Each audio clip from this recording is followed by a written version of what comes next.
Il y a des précédents historiques. Je crois que le truc le plus important, ce sont les manipulations du climat qui ont été faites au Vietnam pour jouer sur la date d'avancement de la mousson. Ça, c'est un truc, c'est factuel, il n'y a pas de problème, quoi. Un article du New York Times dévoile l'intervention des faiseurs de pluie au Vietnam.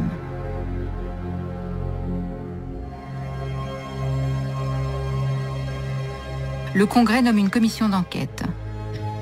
Le Sénat découvre que l'opération Popeye a été programmée depuis la Thaïlande, sur le Laos, le Vietnam et le Cambodge, parrainée par le secrétaire d'État Henry Kissinger et la CIA sans aucun ordre de mission officiel.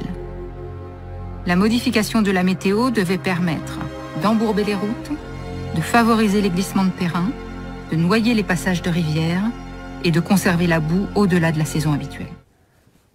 Personne ne remet ça en cause. Il y a même les auteurs de ces choses-là qui ont témoigné, et à cette époque-là, et peut-être encore maintenant, ça implique surtout d'avoir une bonne connaissance de la météo. Et à partir du moment où on connaît bien les mécanismes météorologiques, bien on agit en mettant des substances qui gênent l'apport d'énergie du soleil dans les couches atmosphériques. Et à ce moment-là, on crée des déséquilibres, on crée des inondations, etc. On fait ce qu'on veut, c'est tout. Quand on sait bien où agir et aux bons endroits. Moi, j'ai été énormément lié à l'armée, c'est-à-dire que tout ce que je faisais, il y avait du secret défense à tous les coins de rue, quoi. Et je voyais un petit peu ces gens grouiller. Les grands manipulateurs du climat, potentiellement, sont les militaires, hein. Le point de départ, c'est qu'on a beaucoup de mal à communiquer par radio avec les sous-marins. Pourquoi? Parce qu'il y a une couche d'eau entre les sous-marins et les ondes électromagnétiques. Et ces ondes électromagnétiques, elles ont une profondeur de pénétration qui dépend de leur fréquence. Et pour arriver à communiquer avec les sous-marins, il faut des très basses fréquences. Et les très basses fréquences, ça se fait des très grandes antennes. Alors par exemple, je crois qu'en France, on doit avoir une installation qui doit être sur un plateau au sud, où on voit des très très grandes antennes comme ça, qui permettent de faire ces très très basses fréquences, qui à ce moment-là arrivent à franchir les masses liquides et à toucher le sous-marin. Bon. Mais il y a une autre solution qui consistait à utiliser l'ionosphère. Alors l'ionosphère, c'est les couches de la haute atmosphère qui sont à 80 km d'altitude, et HAARP, c'est comme ça que ça fonctionne. HAARP, vous avez toute une batterie d'émetteurs de micro-ondes qui agissent sur cette ionosphère et qui l'ionisent. Et alors, il y a une chose, c'est qu'on peut à ce moment-là créer une ionisation, désionisation à très très basse fréquence, en faisant osciller une masse de plasma qui fait des dizaines de kilomètres de largeur et qui à ce moment-là oscille lentement. Et ça, c'est vraiment le vecteur pour communiquer avec les sous-marins à très grande distance. Puis alors après, on s'est aperçu d'autre chose, c'est qu'on pouvait, avec deux pinceaux de micro-ondes, en les croisant en haute atmosphère, faire une surface gauche ionisée, qui à ce moment-là peut servir de réflecteur. C'est-à-dire qu'à ce moment-là, on ne voit rien, puisque c'est simplement du plasma. On crée des miroirs, et à ce moment-là, les ondes électromagnétiques peuvent se réfléchir, ce qui permet à ce moment-là à un pays de communiquer par radio avec un sous-marin qui est aux antipodes. C'est merveilleux. Bon. Alors ça, c'est le point de départ de HAARP. Les Russes ont la même chose. Tout ça, c'est assez classique. HAARP est décrit comme un outil d'énergie, propulsant des clusters d'électrons vers la haute atmosphère. Sura, son pendant russe, aurait été initié en 1983 par le ministère de la Défense soviétique pour étudier le comportement de la ionosphère lorsqu'elle est soumise à des tirs d'électrons, afin d'émettre à très basse fréquence, notamment pour communiquer avec les sous-marins. Tout comme HAARP, Sura est un champ immense d'antennes tournées vers le ciel, un envoi massif d'ondes courtes, expérimentation qui, au demeurant, augmenterait le phénomène des aurores boréales. Ne semblant pas sans risque, cette modification du comportement de la ionosphère serait comme une porte ouverte vers des dérèglements climatiques de tout ordre. D'ailleurs, presque tous les continents ont développé des plateformes expérimentales similaires. En Europe, l'AISCA, située en Finlande près d'Andersal, regroupe la France, l'Allemagne, le Royaume-Uni, la Finlande, la Norvège et la Suède. Il y a également une plateforme à Murada, au-dessus d'Osaka au Japon. Ces multiples centres de tir de high energy donnent à penser que la possibilité d'influencer le climat n'est pas un leurre. Alors après, est-ce qu'on peut faire autre chose avec HAARP? Mais en fait, justement, en agissant avec ces micro-ondes, on peut créer des fenêtres dans la haute atmosphère.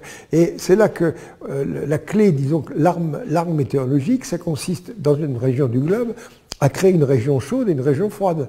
À un endroit, vous allez mettre un écran en dispersant des particules qui fait que la chaleur du soleil arrive moins, donc vous allez baisser en température. Et de l'autre côté, au contraire, avec des micro-ondes, vous allez au contraire faire un trou dans la haute atmosphère. Et ce genre de choses-là, ce sont des armes qui vont mettre plusieurs jours à démarrer. C'est-à-dire que si on fait une chose comme ça, ça ne va pas être instantané, on n'appuie pas sur la détente, on dit boum, il va se passer ceci. Non, mais simplement, en injectant de l'énergie, pas tellement d'un côté et en occultant de l'autre, ben on arrive à fabriquer ces différences de pression, différences de température, puis à ce moment-là, il y a un règlement de compte terrible. À ce moment-là, on fait ces fameuses tempêtes, tout d'un coup, où il y a des vents à 200 km/h, on ne sait pas d'où ça sort. Et ça, on est capable de faire ça. Et ça, c'est expérimenté, à mon avis, c'est une certitude. Les nanoparticules, par définition, elles sont toutes petites. Alors c'est intéressant parce que quand on disperse des particules dans la haute atmosphère, elles tombent. Alors elles ne tombent pas vite. Disons que ces particules-là, elles vont tomber à quelques centimètres par seconde. Tandis que si c'est des nanoparticules, la vitesse de chute devient inappréciable. On arrive à quelque chose de beaucoup plus permanent. Alors déjà, le fait que les particules soient toutes petites, c'est intéressant. Bon, ces particules, elles peuvent aussi être des récepteurs pour ces micro-ondes. Donc on peut coupler cette histoire plus ces nanoparticules. Après, le fait qu'elles vont se mélanger à notre nourriture, enfin bon, il y aura des effets. Ce sont des retombées, c'est ce qu'on appellerait les effets collatéraux, quoi. Oui. Il y a une chose, par exemple, c'est que mettre des substances dans la haute atmosphère, c'est aussi une façon de permettre d'avoir des réceptions radio au-delà de l'horizon. Vous savez, quand on a des récepteurs radio ou radars, tout ça, c'est limité par la courbure de la Terre. Bon, tout d'un coup, si des gens disent, vous savez, si je mets des substances à tel endroit, on va gagner 500 km. Faisons-le. Oui, mais ces substances, ça va faire des problèmes de santé. Alors là, on s'en fout. Les expérimentations nucléaires qu'on a fait à Mururoa, c'est épouvantable ce qu'on a fait. On a foutu la Polynésie en l'air, on a créé des cancers. Un jour, il y a eu une explosion à Mururoa, et vraiment les vents dominants ont emmené le nuage sur des îles au sud-ouest qui ont été très touchées. Eh bien, les médecins sont allés mettre leur compteur GGR sur les salades, et ça crépitait de tous les côtés. On n'a rien dit aux populations. Il ne faut pas créer la panique. Vous voyez, on n'a rien dit. Alors il y a des bouquins là-dessus, c'est documenté. Non, mais je veux dire, moi je trouve ça choquant, c'est ce cynisme de la technologie militaire, c'est pas possible. Quand est-ce qu'on va avoir des armes à micro-ondes pour contrôler les foules, crowd control, contrôler les foules? Alors les armes sismiques, ça c'est un sujet extrêmement intéressant. Et pour moi ça débute en 1983. En 1983, je me rends à Chicago à un colloque de magnéto-hydrodynamique. Puis à l'époque, je ne sais pas ce qui se passait, mais les Américains étaient peu présents. Surtout, il y avait des Russes. Et je rencontre des Russes et je vois ce qu'on appelle un générateur de Pavlovsky. Les Russes sont des champions dans cette magnéto-hydrodynamique et ils ont étudié des générateurs qui sont couplés à des propulseurs à poudre. Alors, ils sont d'ailleurs transportables, on peut en mettre 2 énormes comme ça sur un camion. C'est des objets qui font, je sais pas, 2,50 m de diamètre sur 10-15 mètres de long, et ça fonctionne pendant un temps limité, pendant quelques dizaines de secondes, 1 minute, 2 minutes. Et à ce moment-là, autour, il y a des choses qui ressemblent à des camemberts, qui sont des bobinages magnétiques, et ça marche par auto-excitation. Je ne vais pas rentrer dans le détail de ce genre de choses-là, mais disons qu'on a des installations qui sont capables de produire des puissance électrique de dizaines de mégawatts, 10, 20, 30 mégawatts comme ça. Et avec ces 30 mégawatts, on peut faire des tas de choses très intéressantes. Alors par exemple, comment fonctionne une arme sismique? C'est les Russes qui ont développé ça. Ils ont ces espèces d'énormes camions avec des roues gigantesques qui permettent d'aller dans des terrains tout à fait accidentés. Puis à ce moment-là, à côté, il y a un derrick sur le camion, un derrick d'une dizaine de mètres. Pourquoi? Pour faire un trou dans le sol. Pas pour aller mettre des tubes pour prélever de l'eau ou un truc comme ça, non, pour mettre des tiges simplement. Ces tiges, c'est des électrodes. Et ces électrodes, on va en mettre à un endroit, puis à un autre endroit. Et en dessous, il y a une nappe phréatique, une rivière souterraine, ça dépend si c'est humide. Et à ce moment-là, avec le générateur, on fait passer des milliers d'ampères dans ces tiges, et dans la nappe phréatique, on va créer une ébullition, on va créer de la vapeur. Et vous imaginez, il y a un vérin extraordinaire.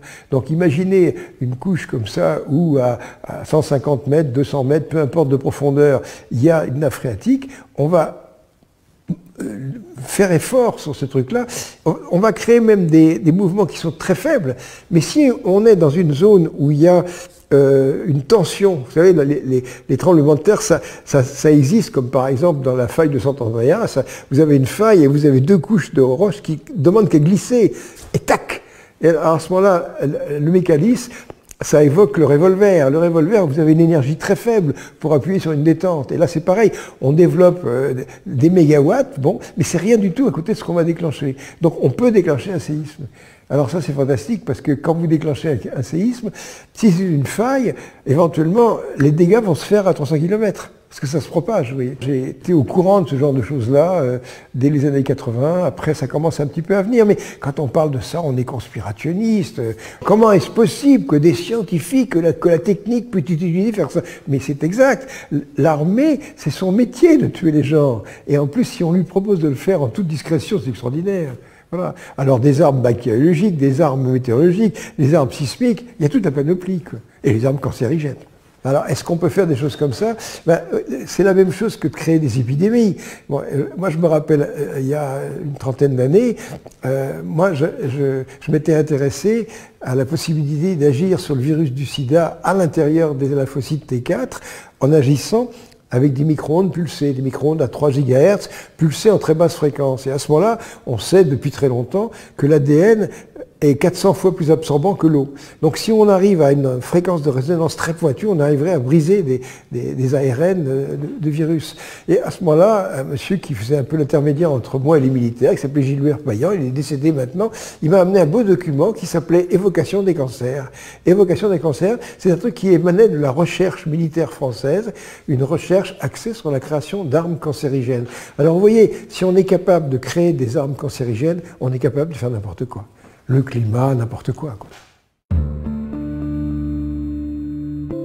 Alors, en 1875, moi j'ai des tuyaux comme quoi les Américains sont en train de développer des lasers très puissants. Et c'est vrai que les lasers, c'est né dans les années 60, dans les laboratoires. Moi j'ai vu les premiers lasers avec des petits rayons lumineux, on mettait son doigt devant. Puis alors après, la puissance des lasers a augmenté. Quand je suis allé à Livermore en 1976, j'étais le premier non-américain à voir les lasers d'1 terawatt. Donc c'est là tout d'un coup qu'on s'aperçoit qu'il y a une capacité de faire des lasers de très grande puissance. Alors soit c'est des lasers en continu, soit c'est des lasers en impulsion. Alors après la palette est extrêmement vaste, que ce soit du côté américain et surtout du côté russe. Donc à ce moment-là, on est capable de faire des lasers. Les armes énergisées, c'est des lasers, c'est des armes à particules, des armes à micro-ondes, tout ce qu'on veut. Mais simplement, on peut transporter de l'énergie à très grande distance. C'est vrai que les armes anti-satellites, on a un truc qui va tirer sur un autre satellite, il y a des milliers de kilomètres. Alors des milliers de kilomètres, un satellite, ça a une taille d'1 mètre, quoi. Alors arriver à une précision d'1 mètre sur 1000 km, mais ça c'est un micro-radian. Savez-vous quelle est la précision d'un télescope terrestre? Non, un micro-radian. Pas de problème. Les astronomes font des visées de ce genre. Il y avait un scepticisme absolu. Comment on pouvait tirer sur une pièce de monnaie à 500 mètres? Pas de problème. Ça envoie un rayonnement, quoi. Alors, ça peut être quelque chose de... Pendant un certain temps, on arrive à chauffer, ou ça peut être un pacte, mais il y a surtout des choses qui intéressent beaucoup les militaires. Ce sont les armes à rayons gamma. Parce que les lasers, on sait faire des lasers qui fonctionnent dans l'infrarouge, on sait faire des lasers ultraviolets, dans les couleurs, mais après, on peut aussi envisager des lasers à rayons X, et puis après, des lasers à rayons gamma. Alors, si on sait faire des lasers à rayons gamma, eh bien, quand on frappe une cible à rayons gamma, on fait des réactions nucléaires à l'intérieur, oui. C'est vraiment le rayon des intégrateurs. Alors, quand vous me dites jusqu'où ça va, eh bien, ça va jusqu'au rayon des intégrateurs. Bon, est-ce que c'est opérationnel? Je ne sais pas, mais ça le sera fatalement. On saura faire des choses comme ça. Alors, maintenant, est-ce qu'on sait faire des lasers à rayons gamma? Oh là là, mais c'est des choses qui sont dans le secret défense le plus absolu, vous voyez. Mais enfin bon, ces armes à diriger, alors qu'est-ce que ça fait? Eh bien, évidemment, on peut assoler des choses, créer de la chaleur, on peut aussi créer des maladies. Quand vous avez un four à micro-ondes, un four à micro-ondes, ça a été lancé par la firme Raytheon américaine. Là-dedans, il y a un klystron. Et si vous regardez vos fenêtres de four à micro-ondes, vous verrez qu'il y a un petit grillage comme ça. Et ça, c'est une cage de Faraday. C'est-à-dire que les mailles font à peu près 1 millimètre, et c'est la longueur d'onde. Et le klystron qui se trouve à l'intérieur, je me rappelle à un moment, on avait envisagé d'utiliser ce type de klystron pour insoler des végétaux, pour voir si on n'arrivait pas à faire des manips avec ça. Et quand on a commencé à faire ça, il y a un spécialiste qui m'a dit, Jean-Pierre, attention, vous avez désossé un four à micro-ondes, vous avez sorti le klystron, mais vous ne vous rendez pas compte de ce qui va vous arriver. Quand on prend un émetteur à micro-ondes, il y a une fenêtre d'émission, mais il y a des lobes secondaires. Vous voyez, quand on a fait les premiers radars, on avait une antenne radar et on envoyait le faisceau radar. Et puis où est-ce qu'on mettait l'opérateur? Derrière. Et puis un jour, on s'est aperçu que ces gens-là, ils tombaient malades, qu'ils avaient des cancers. Pourquoi? Parce qu'ils ramassaient le lobe latéral. Donc maintenant, quand on fait marcher un radar, il n'est pas question de se mettre à côté. L'opérateur, il est à 500 mètres. Vous voyez. Donc quand vous prenez ces micro-ondes, déjà, vous avez une chose aussi, c'est que vous avez une petite rouellette, vous voyez, qui dispatche votre micro-ondes. Et autrement dit, vous faites des micro-ondes pulsées. Et ça, c'est cancérigène. Évidemment, on peut chauffer, on peut créer des incendies, on peut faire ce qu'on veut. Détruire des systèmes électroniques. Donc ça, c'est l'arme qu'on va utiliser contre les ogives, pour essayer de griller leur mécanisme d'explosion. Des choses comme ça. Et quant à la source d'énergie primaire, ça peut être des bombes atomiques. Il y a des systèmes laser dans lesquels la source d'énergie, c'est une bombe A. Vous imaginez la puissance. Et là, ce sont des coups de laser à rayons X. Non, la science-fiction, elle est là. Quant à la mentalité des gens qui l'utilisent, il n'y a aucune limite. C'est l'armée. Il n'y a pas de réglementation pour l'armée. Mais quand vous rencontrez des gens comme ça, c'est normal. C'est dans l'intérêt supérieur du pays. Il faut se dépêcher d'avoir ces armes avant que les autres ne les aient. On a une quantité de mégatonnes sur la tête qui est complètement délirante. Et en plus, nos dirigeants ne sont pas plus malins qu'il y a 50 ans, plutôt pire. Donc, autrement dit, la question, c'est, on n'a plus jamais fait d'explosion nucléaire depuis 20 ans. Est-ce que vous y croyez? Alors, à ce moment-là, il y a une solution qui consiste à faire des essais nucléaires souterrains discrets. Les militaires se donnent tous les droits. Donc si vraiment il y a eu des essais nucléaires souterrains à cet endroit-là, c'est un terrain qui est calcaire. Donc autrement dit, quand on a des expériences nucléaires souterraines comme ça, il reste les déchets. Et après, il va y avoir des fissurations. Il faut absolument qu'on soit en pointe au point de vue des essais nucléaires souterrains. Alors comment est-ce qu'on fait des essais nucléaires souterrains furtifs? C'est très simple. Vous prenez un local qui est un peu plus grand que votre studio, là, 20-30 mètres de diamètre, puis vous avez votre explosif nucléaire au centre, et à la paroi, vous mettez des couches d'amortissement, et quand vous faites des explosions de ce genre, disons que ça vous fait des séismes de magnitude 3, c'est-à-dire que ce n'est pas plus bruyant que des tirs de mine. Parce que quand vous êtes dans une mine et que vous extrayez du charbon, vous avez un couloir, vous faites des trous et vous faites péter 500 kg d'explosifs. Et 500 kg d'explosifs qui explosent, ça a la même signature sismique qu'une bombe. On dit, c'est des tirs de mine. Et on ne fait pas la différence. Que ce truc-là ait des retombées graves, que ça puisse polluer, ils s'en foutent. Mais ça, les Français, j'ai envie de dire, vous ne savez pas tout ce qu'on fait derrière votre dos. Moi, je pense quand même qu'il faut une énergie phénoménale pour faire un tsunami. Fin 2018 ou début 2019, Poutine a fait un discours en disant que les Russes, pour ne pas se lancer dans les armes antimissiles américaines, parce que quand George Bush a dénoncé les accords SALT, ils se sont dit, on va faire comme a fait papa, c'est-à-dire qu'on va pousser les Russes à faire une surenchère, à développer des trucs, donc ils ne vont pas s'en sortir. Donc Poutine, à ce moment-là, a dit, puisque vous ne voulez pas revenir sur ces accords, nous, on va développer des armes catastrophiques. Alors, au lieu d'avoir autant de fusées balistiques que l'autre, on va faire des trucs imparables. Et ces trucs imparables, par exemple, il y a un sous-marin qui se balade à 1000 ou 1500 mètres de fond, qui va à très grande vitesse, qui est propulsé par l'énergie nucléaire. C'est un drone, si on veut. Et là-dedans, ça va être des bombes de 100 ou 150 mégatonnes.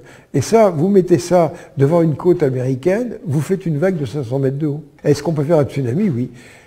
Ça devient complètement anonyme, justement, c'est l'arme discrète. On peut se poser la question, pourquoi on a une technologie? Vous savez, pour les spécialistes de l'évolution, il y a un mot qui s'appelle l'hypertélie.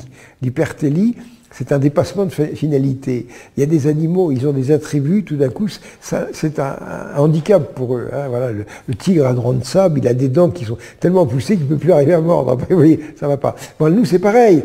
On a développé des technologies. Maintenant, est-ce que vraiment les armes nucléaires, c'est monstrueux? Alors on peut se dire, mais pourquoi on a fait ça? Moi, je pense que c'est l'énergie qu'il faut pour faire des voyages interstellaires. Et nous sommes arrivés à un stade où la suite historique logique, c'est les voyages interstellaires. Et ça fait partie de l'évolution de toutes les planètes, y compris la nôtre. étendre son champ relationnel en se complexifiant. Et ça, c'est la phénoménologie du vivant. Depuis la première bactérie, on devient de plus en plus compliqué, on étend le champ relationnel. Et là, actuellement, pour la Terre, on peut prendre son portable et appeler les antipodes. Donc ça y est, on a fait le tour. Alors, est-ce que ça s'arrête ? Non, si ça ne s'arrête pas, c'est interstellaire. Moi, je suis finaliste, disons. Je pense que l'évolution a un sens, ce n'est pas le hasard comme ça, aveugle. Bon, eh bien, toutes les planètes arrivent à un stade où elles ont cette capacité technologique, mais chez nous, la maturité n'est pas au rendez-vous. Imaginez qu'on franchisse cette espèce de virage à la corde où on ne s'annihile pas complètement et qu'on arrive à résoudre les problèmes de la Terre, on s'apercevrait qu'après avoir fait un pic, la démographie va descendre. Simplement que la démographie, elle se stabilise toute seule à partir du moment où les gens vivent bien, c'est tout. Il y a une foultitude de solutions.